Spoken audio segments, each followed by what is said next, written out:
Мен Жаңабаев Нұрсұлтан. Кәсіпқой боксшы.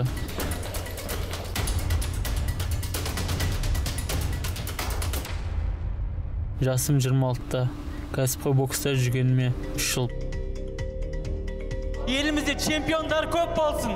Қазақ елі жасасын! WBA тұжырымы бойынша интерконтинентал чемпионмын.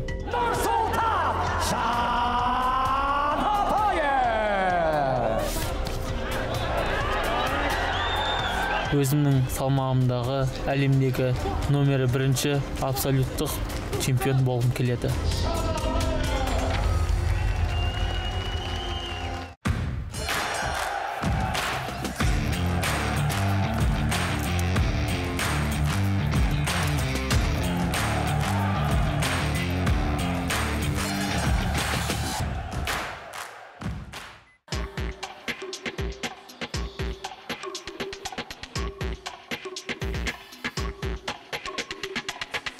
Қазақтың бұрынғы батырлары қандай еді?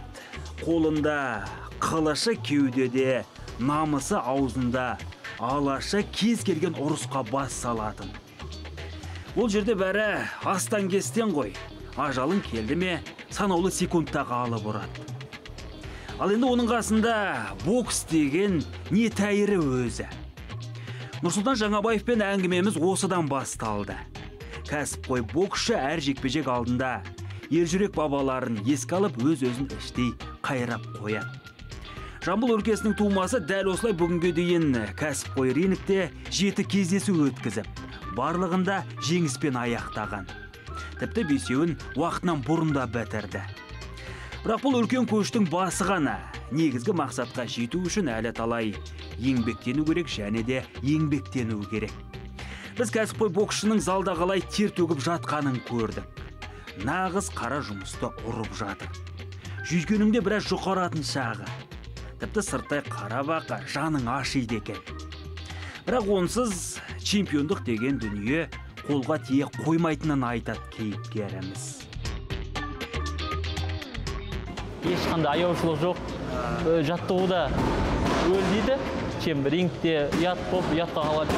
Жаттығуда осы жерден қал дейді ғой.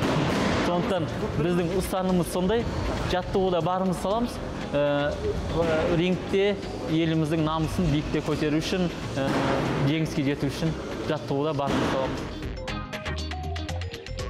Нұрсұлтанның кәсіпқой бокстағы жолы осыдан шамамен 3 жыл бұрын басталды. Әуесқой түрінде бабы жарасқанымен бағы жанбай жүрген жас жігіт аяқ асты Қытайдағы жекпе-жек кешіне шақырту алады. Кәсіпқой ринг 10 раунд негізгі кездесу дегенде. Сөйтіп бұл жергілікті спортшымен жолығып, соңғы секундтарда сұлатып түсіреді. Артынша көп уақыт өтпей жатып аспан асты елінде тағы бір жекпе-жекке қатысады. Есе қайтаруды көздесе керек, бірақ Нұрсұлтан тағы да уақытынан бұрын жекпе-жекті аяқтады. Осы тұста жергілікті спорт жанашырлары оның қарым қабілетіне тәнті болып, отандық промоушн қамқорлығына алады. Білікті бапкер тауып береді, жаттығуға барлық жағдайды жасайды, қаржыға қатысты мәселелерде реттеледі. Осылайша қарапайым ауыл баласының әлемдік ареналарға жолы ашылады. Біріншіден жақсы промоушн компания керек, жақсы жаттықтырушы керек. Оның бәрі маңызды. Жалғыз боксшы, жалғыз өзі бұлайынша алысқа жете алмайды. Өйткені кәсіпқой бокста тек қана күшіне емес, мұнда барлық жағынан мықты болу керек, барлық командамыз мықты болу керек. Сондықтан промоушн қолдау көрсетіп, бізге барлық мүмкіндіктер жасап, тек қана еңбек етіп, еліміздің атын шығар, қалған өзіміз бәрін жасап, бәрін тек қана деп біздің арманымызға жетуімізге мүмкіндік жасап отыр.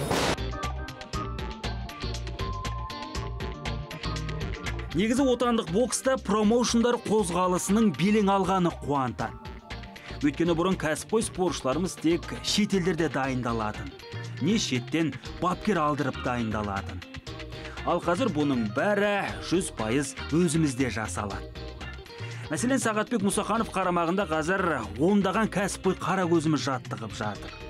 Шетінен сен тұр мен атайын деген жігіттер.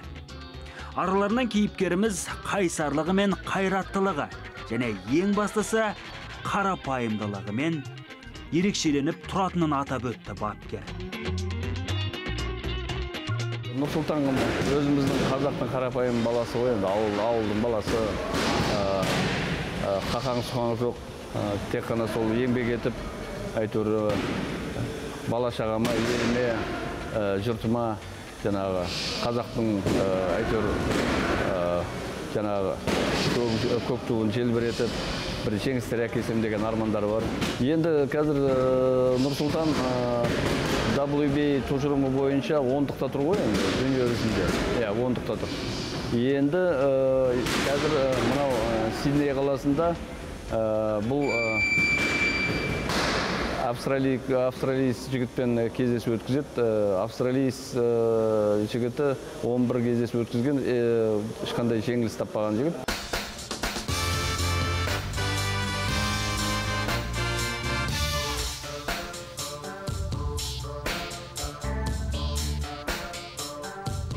Нұрсұлтан үшін Аустралиядағы жекпе-жектің маңызы ерекше.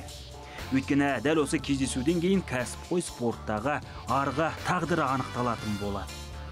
Яғни алған бетінен қайтпай жеңіс жолын жалғастыра алса, аталған тұжырымдағы әлем чемпионы болудың ауылы да алыс емес. Одан кейін басқа тұжырымдардың биігін бағындырмақ. Осылайша жақын болашақта абсолютті чемпион атануды армандайды.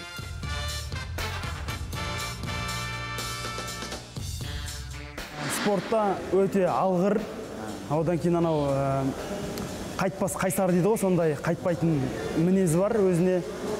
Боксасқан кезде де өзінің бір қайтпайтын стилі бар. Удар алып жатса да қайтпайды. Ол енді өте спортшыда, именно боксшыда өте керек қасиет.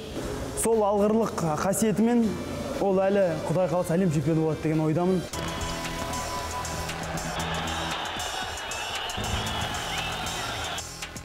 Нұрсұлтанның тым қарапайым екенін айттық қой. Бұл тұрғыда қоршаған ортасының рөлін ерекше атап өту керек. Өйткені кәсіпқой бокста қазақ промоушндары және қазақ жаттықтырушылары жүргенде есерсоқтыққа жол бере қоймайды. Біз әдетте шетелдік кәсіпқой боксшылардың жеңіл жарнамаға әуестігін көріп үйренгенбіз. Ал отандық мамандар боксшыларды тек рингте ғана емес, өмірде де қарапайым болуға баулып жатыр.